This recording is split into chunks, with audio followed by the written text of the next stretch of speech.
y ya sabemos que la prensa y las encuestas tienen una capacidad, más que predictiva, tiene una capacidad bien orientadora de lo que es el comportamiento político del electorado. Entonces era algo que igual se veía venir. Yo creo que hay otras sorpresas interesantes que yo creo que vale la pena analizar, que hay que poner sobre la mesa y que por alguna razón como que se están tratando de olvidar. No sé, yo no la he visto tan presente y creo que hay factores que son importantes. Primero, es primera vez desde el 88 que tenemos más de un 20% de votos nulos y blancos. Ay, ¿el Yo creo que 88 no también podemos, pasó eso? No sabía. no, Mira. no, por eso te digo, desde las elecciones que tenemos desde los últimos treinta Desde y la cinco transición años, democrática, lo que quiere decir. Perfecto, Desde nunca que claro. había tenemos pasado. elecciones. Nunca había pasado. Claro, Wow. nunca había pasado. O sea, siempre había, no sé, 500.000 votos nulos o algo por el estilo, que fue, por ejemplo, la cantidad de votos nulos que hubo para el plebiscito de entrada en la segunda votación. Pero no sé, nunca habíamos tenido 2,5 millones, de hecho 2,6 millones de votos nulos y blancos, y eso nunca había sido la tercera fuerza política, la tercera fuerza electoral. O sea, yo creo que ahí hay algo que debiera hacernos reflexionar. O sea, cómo seguir empujando un proceso constituyente cuando hay 2,6 millones de votos nulos o blancos. ¿Te parece que De nos aquí, no sé, adelantamos en hacer de inmediato otro proceso constituyente luego del rechazo anterior? mira, después de la batalla somos todos generales, Sí, pero yo claro. esto lo dije el lunes 5 de septiembre, después del plebiscito, se empezaron a armar reuniones, ¿verdad?, en el oficialismo, qué sé yo. Y acuérdense que en el oficialismo estaba la idea de tener un acuerdo antes del 18 de septiembre. La presidenta del Partido Socialista quería tener estas elecciones en diciembre del año pasado. O sea, Chuta. había una vorágine, Claro. una ansiedad bien difícil de entender para que tuviéramos este proceso lo antes posible. Y yo dije en todos los espacios en los cuales pude intervenir que era un error precipitarse a redactar una nueva constitución en un escenario tan, ni siquiera adverso, tan desconocido, porque no sabemos realmente, eh, no conocíamos realmente al electorado, ¿verdad?, que se manifestó el 4 de septiembre, un electorado muy distinto al electorado del voto voluntario, distinto al electorado que nos eligió a nosotras, a nosotros, en mayo del 2021, distinto al electorado de octubre del 2020, con el plebiscito de entrada. Este era un electorado diferente.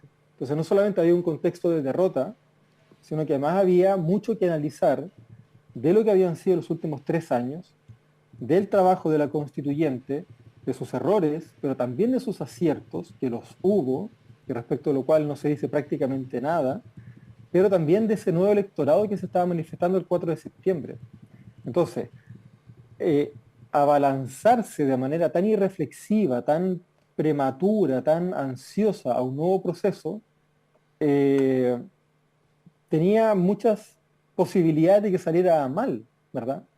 Eh, no sé, los procesos políticos siempre tienen sus complejidades, son lentos, tienen muchas Claro. variables, eh, y si algo tenemos para llevar adelante esta conversación es tiempo. No hay ninguna prisa para zanjar la cuestión constitucional. Claro, no puede estar abierta 20 años más, pero sí podríamos haber esperado un año, Claro. dos. Podríamos haber esperado hasta el próximo gobierno y haber tenido un análisis político lo más desapasionado posible para entender el contenido del proceso del periodo 2019-2022, ¿verdad?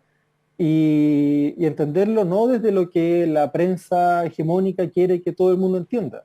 Entendamos el estallido social en clave malestar, en clave desafección, en clave, no sé, que la sociedad está choreada, está cabreada. Entendamos las violaciones de derechos humanos, entendamos la delincuencia y el vandalismo, entendamos la constituyente, el plebiscito de entrada, el plebiscito de salida, no sé, había tanto que analizar Sí. y sin embargo se comete, creo yo, el error de apresurar los tiempos sin ninguna necesidad de apresurarlos. Y claro, hoy día estamos en un escenario muy complejo porque van a manejar el Consejo Constitucional aquellos que no quieren nueva constitución. Y eso va a ser un problema para el país, no para el gobierno ni para los partidos de allá o de acá. Va a ser un problema para el país. Ahora, ¿fue el gobierno el que impulsó rápidamente el nuevo proceso constituyente? No sé, habrá sido Así es. que había muchas ganas de firmar a lo mejor la constitución, Y de pasar a poner la su historia. nombre y pasar a la historia. ¿Qué crees tú, Jaime? ¿O había una cosa más buena, no sé, como... No sé, yo la verdad veo cada vez menos buenas razones para haber apurado los tiempos de la manera en la que se hizo. Eh, no quisiera pensar que hay intereses particulares que se están anteponiendo al interés nacional, al interés general, pero la verdad es que no están dadas las condiciones para una discusión constituyente. Entre otras razones porque yo creo que no hemos sabido entender, no hemos sabido procesar suficientemente bien que la discusión constituyente en Chile, en este momento histórico, ¿verdad? En este contexto, es mucho más dicotómica de lo que parece. Pues estamos puestos en un escenario que está abierto desde el 2019 entre cambiar la constitución que heredamos de la dictadura o profundizar y fortalecer el modelo que heredamos de la dictadura.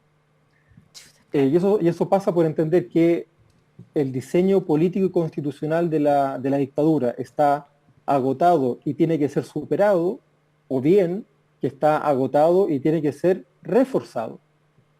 Esas dos opciones, que yo creo que son opciones legítimas, yo estoy de acuerdo con cambiar evidentemente, pero entiendo que son opciones legítimas respecto a las cuales un pueblo puede deliberar, son opciones que en algún momento de los últimos 3 años se diluyeron en una serie de campañas un poco ingenuas y también malintencionadas, del tipo aprobar para reformar, rechazar para reformar, aprobar para no sé qué, una que nos una con amor, etcétera, etcétera, porque diluyeron el carácter dicotómico que tiene la discusión constituyente en este momento, ¿verdad? Porque eso supone hacer un diagnóstico respecto del orden y del diseño constitucional heredado de la dictadura. ¿Hay que superarlo o hay que reforzarlo?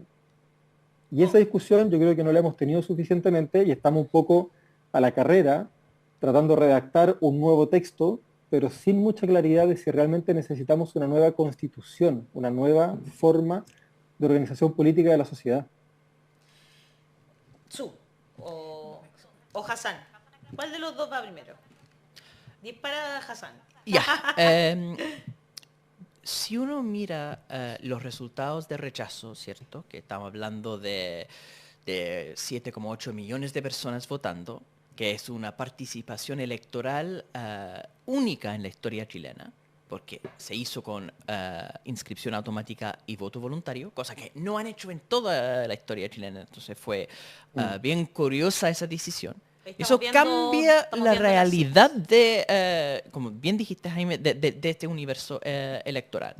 Pero lo que vemos con esto entonces es 61% que van por el rechazo y no sabemos, como dices, la naturaleza de esa votación, porque hay muchas noticias falsas, mucha confusión acerca de qué estaban votando. Había personas que estaban votando porque no querían el texto constitucional, porque lo habían leído y lo encontraron un camino equivocado. Habían personas votando porque no querían con un indígena les quitara la casa. Había gente votando porque estaban siendo obligados a votar y nunca más querían votar. Rechazo para que no me obliguen a votar otra vez. Había mucha confusión en el debate acerca del borrador constitucional. Pero ahora lo que tenemos, con una votación más chica, estamos hablando de 6 y tantos millones de personas votando, para los partidos de derecha, Republicano, Chile Seguro y el Partido de la Gente, no está la noticia falsa.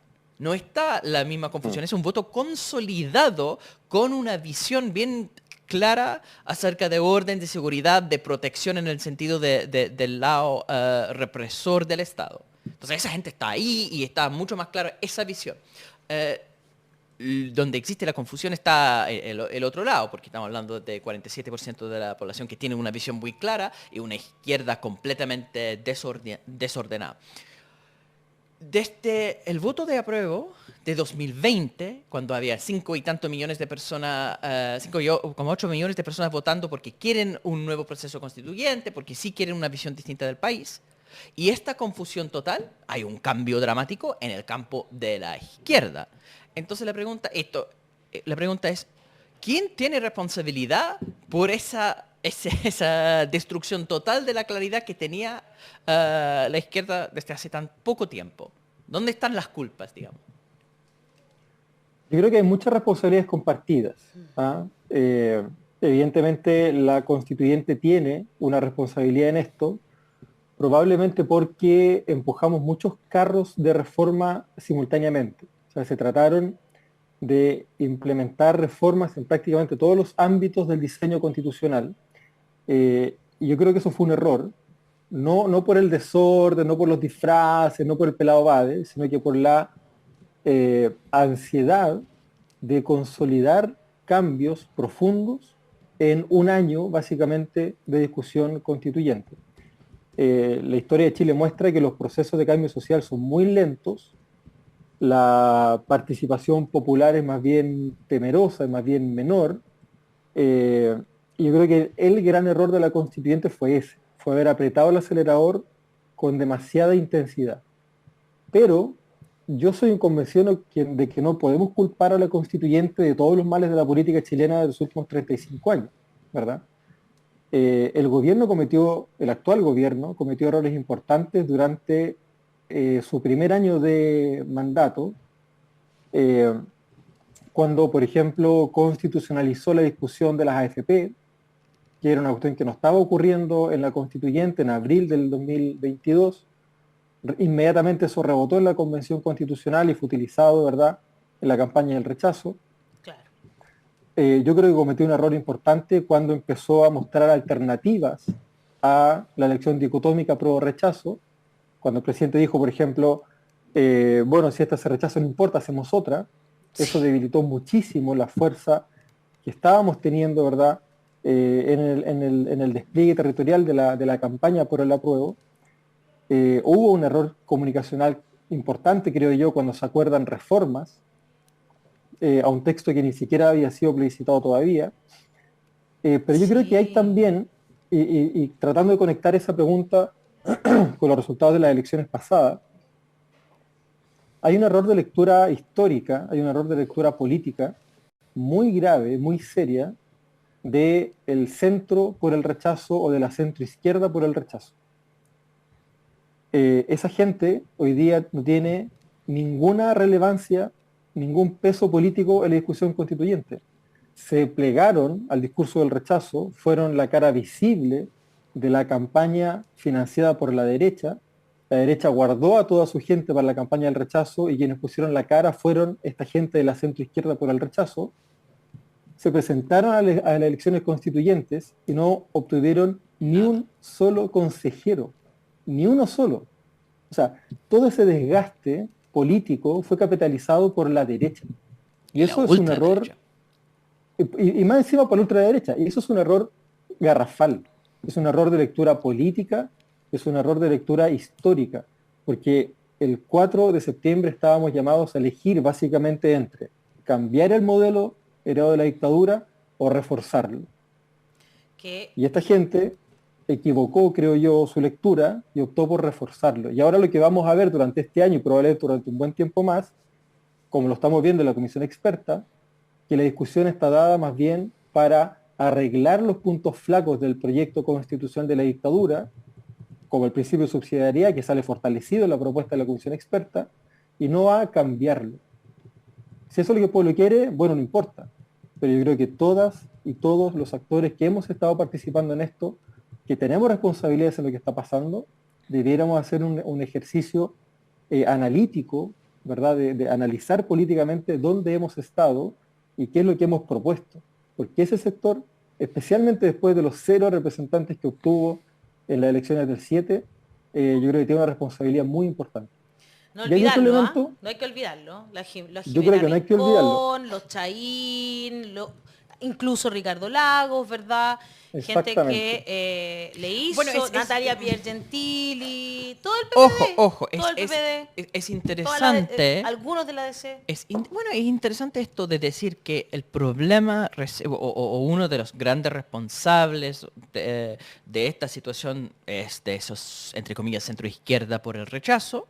em, y decir que estas personas al final con sus cero consejeros no claramente han visto la derrota de sus posturas, pero desde el Ejecutivo la reacción a este resultado es empezar a hablar con la DC.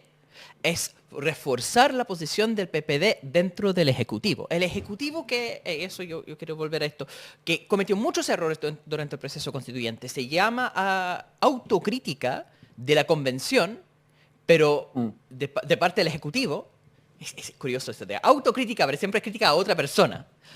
No veo la autocrítica del Ejecutivo en cuanto Ejecutivo, porque entre otras cosas, apoyaron y dieron mucho espacio a esta centro izquierda por el rechazo dentro de sus propias filas, dentro de su estrategia comunicacional, y además están haciendo un Estrategia reajuste comunicacional. de salario. Perdón, yo soy economista, me vuelve este punto. Historia económica lo que dice que muchas veces cuando los gobiernos de centro izquierda hacen esos ajustes, o sea, están bajando los salarios, las personas votan a la izquierda porque quieren salarios más altos y sus salarios se ven reducidas, eso genera un efecto así súper fuerte en lo negativo. Entonces, el timing de las elecciones ha sido maravilloso. O sea, ponen elecciones en los momentos donde ellos han sido completamente incapaces de entregar elementos positivos para la gente que les eligió.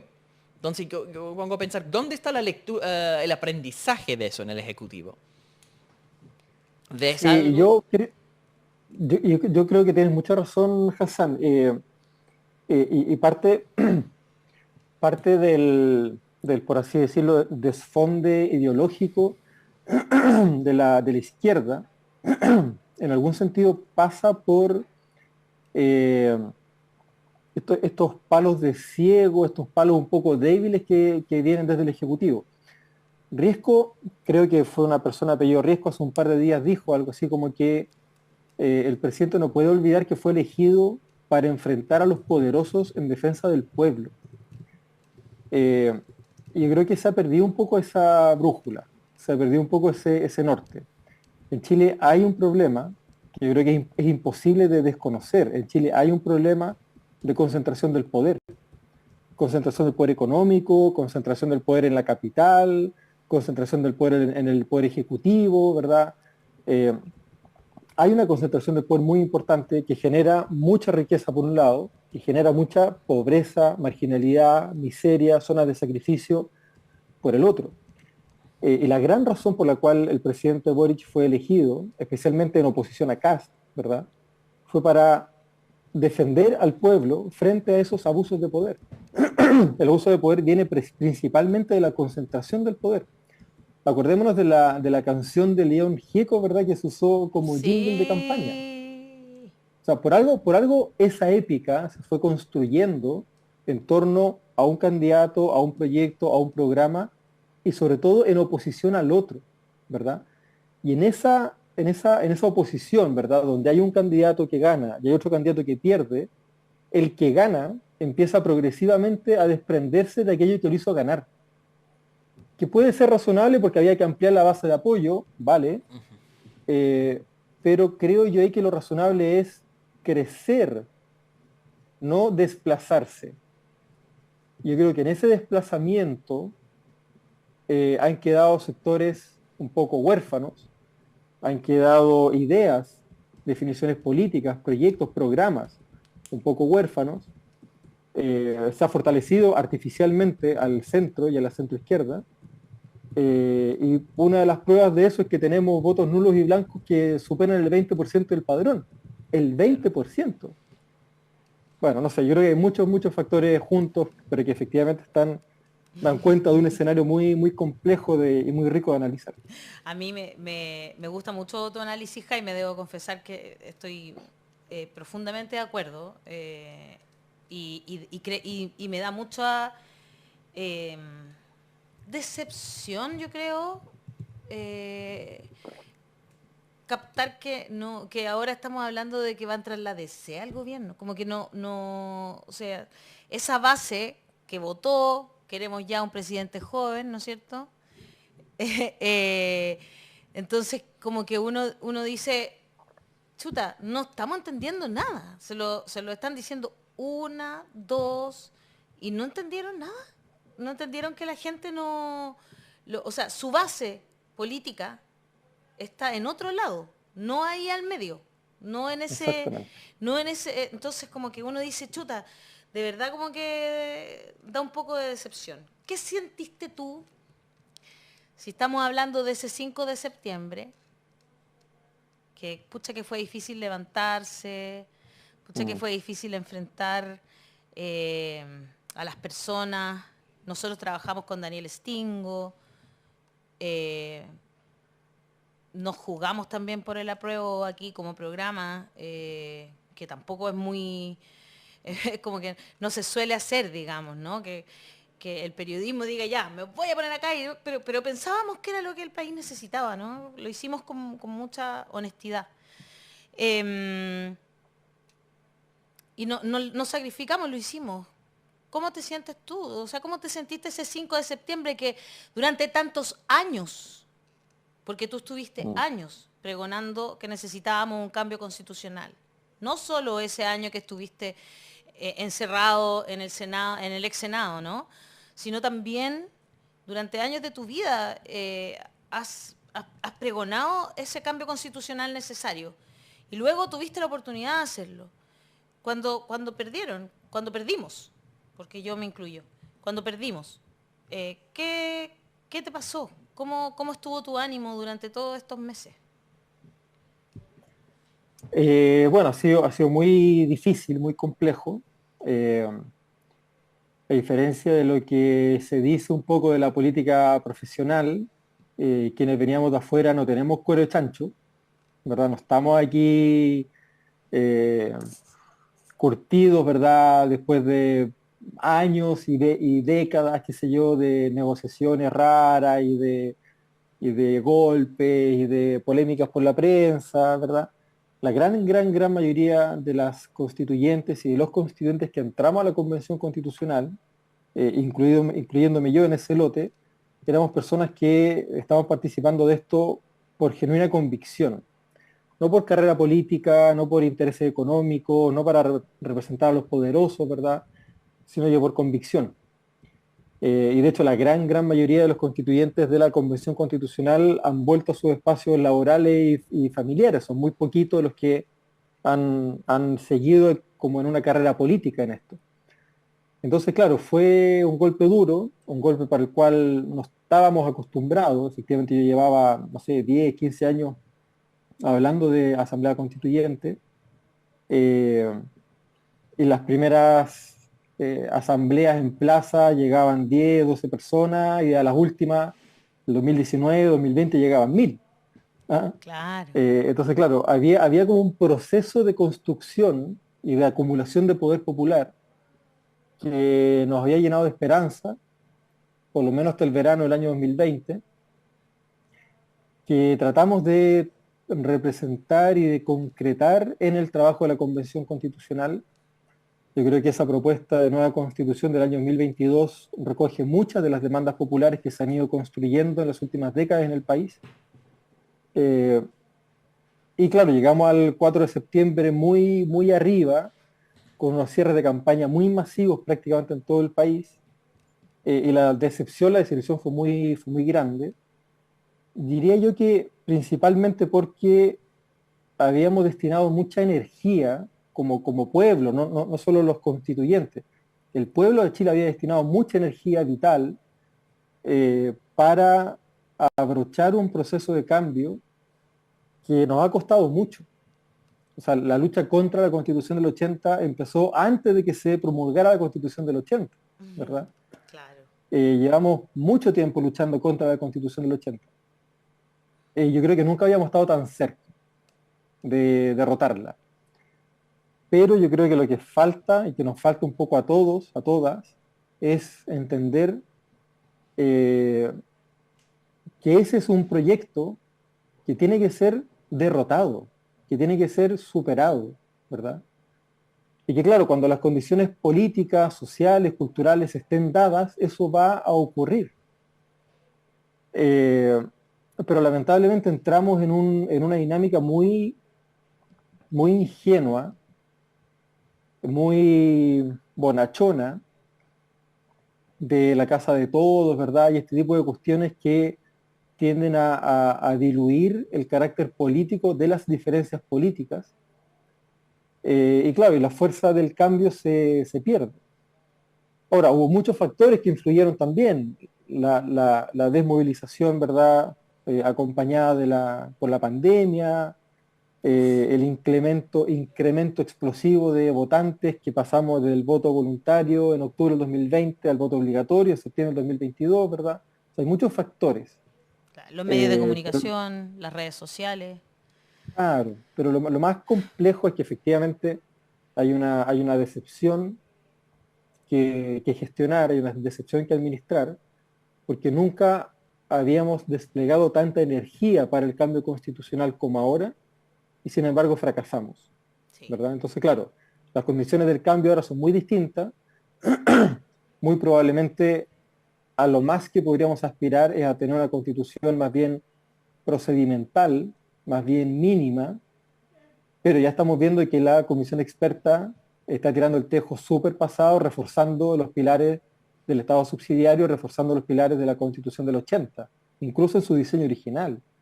Entonces, claro, yo me temo que la cuestión constitucional va a seguir abierta un tiempo más.